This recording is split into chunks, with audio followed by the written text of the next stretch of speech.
tudo bem? Então, hoje é dia 13 de dezembro de 2025. Amanhã é o segundo dia do SSA 2 e um dos assuntos é botânica. E aí eu quero explicar para vocês, dar uma aula sobre botânica.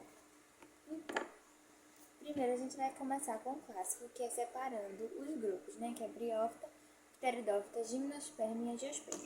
Eu tô com meu caderninho aqui com as coisas anotadas, mas eu vou tentar não olhar. Bom, primeiro as briófitas.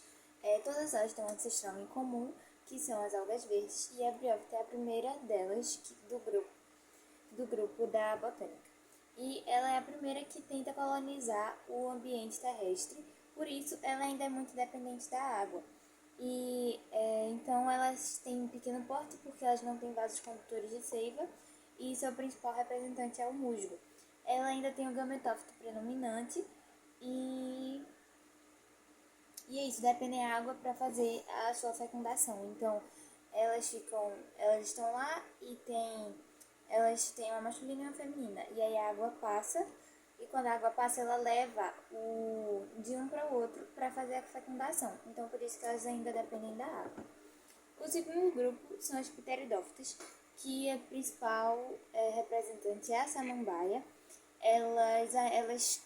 Nelas começam a ter os vasos condutores de seiva e elas começam a ter um porte maior porque os vasos condutores de seiva conseguem levar nutrientes e a seiva para todos os lugares da planta. Então elas já ficam maiores, mas elas ainda não têm órgãos. Mentira, tem sim. Gente, errando que se aprende, tá? Elas têm órgãos sim, eu confundi, desculpa. Elas têm órgãos, que os órgãos são raiz, caule e folha. E aí, a raiz, ela pode ser axial ou fasciculada, mas eu vou aprofundar isso depois com morfologia. Mas enfim, elas têm os órgãos, mas elas ainda dependem da água para a fecundação também. Eu acho que eu não esqueci nada. Yes, é isso. E nelas começa a ter o esporófito é isso mesmo. Esporófito dominante, que o gametófito é a parte feminina e o esporófito é a parte masculina. Nas briófitas é o único grupo que o gametófito é o predominante. Nos demais, o esporófito é o dominante. A terceira é a gimnosperma. A gimnosperma, ela tem os órgãos, ela tem os vasos condutores, mas ela começa a ter semente e o pólen. A semente, ela protege e nutre o embrião. Então, o embrião não é a semente, o embrião está dentro da semente. A semente protege e nutre esse embrião. E o pólen, ele faz com que as gimnospermas não dependam mais da água para a fecundação. Que os animais podem vir pegar o pólen e fecundar outras plantas ou com o ar mesmo. Pode pegar o pólen e fecundar. Então elas não dependem da água mais. A partir de agora as plantas não precisam mais de água. E agora tem as angiospermas. Sim, e o principal representante da gimnosperma são os pinheiros, com espinhos, mas os espinhos não são frutos. E agora tem as angiospermas, que é o grupo mais desenvolvido, né? Que apresentam de novo flor e fruto. A flor é a fase reprodutora da planta. Então, tipo assim, a planta, quando ela não depende da água, né? E aí, quando ela está na sua fase reprodutora, as flores aparecem. E as flores, elas atraem as abelhas, os insetos que vão fazer essa fecundação. E aí, depois do período de reprodução, as flores vão embora e os frutos começam a aparecer. Os frutos são a fecundação já. Então, assim, o fruto, dentro do fruto tem a semente.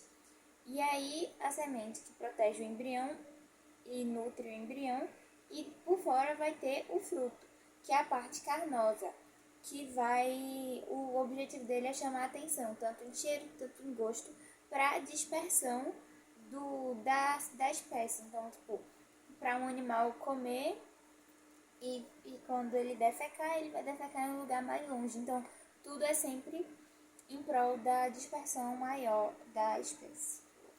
E aí, agora falando sobre morfologia. A gente vai primeiro começar falando de monocotiledônia e dicotiledônia. As diferenças.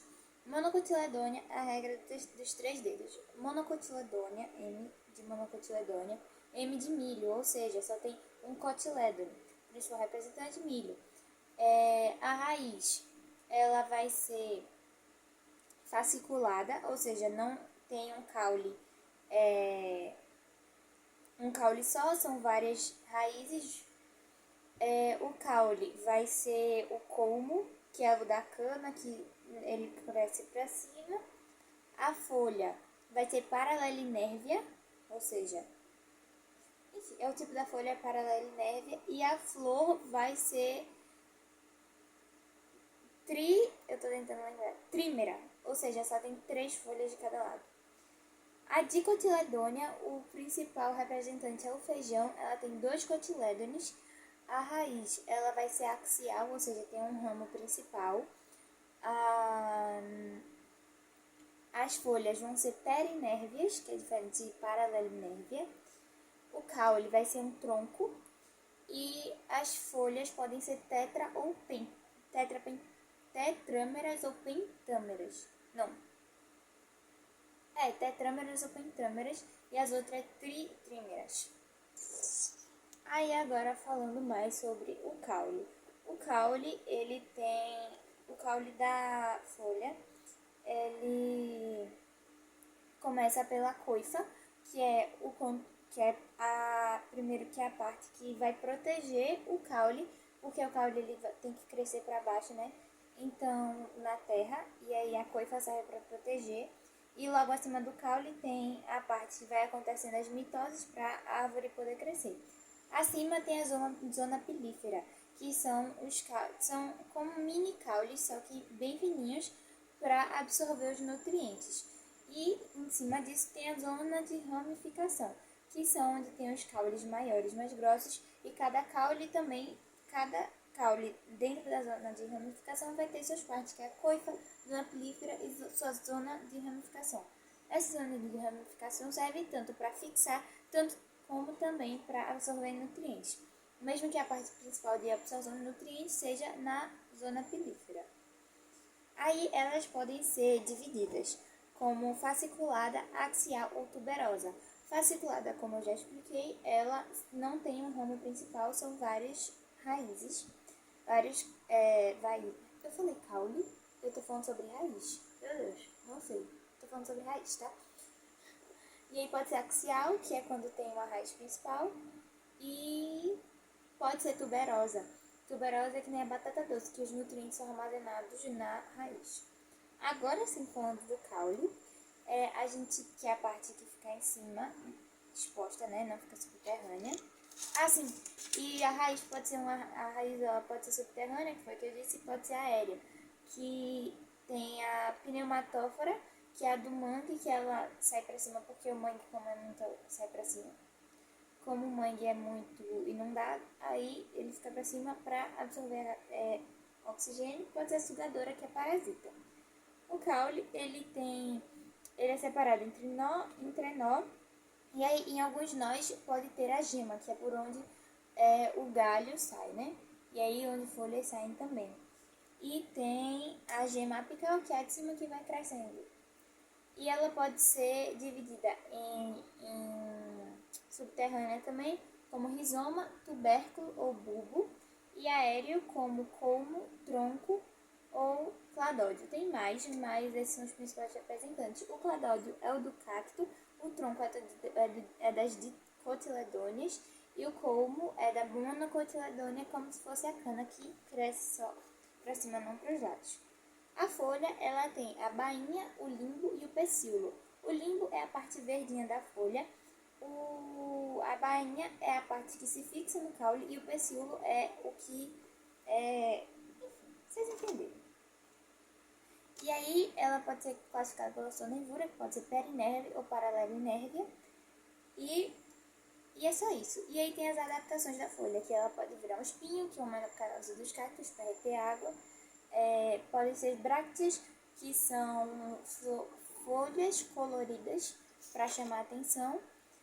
Acúlio, que é como se fosse um espinho, mas não é um espinho, é uma adaptação da folha. E pode ser a gavinha, que é bem enroladinha assim. gente vem para o fruto, que ele, como eu já expliquei, ele guarda a semente e ele pode ser carnoso, sendo dividido entre drupa e baga. Drupa é quando só tem um caroço principal, como a manga, e baga é como se fosse a laranja, que tem vários carocinhos.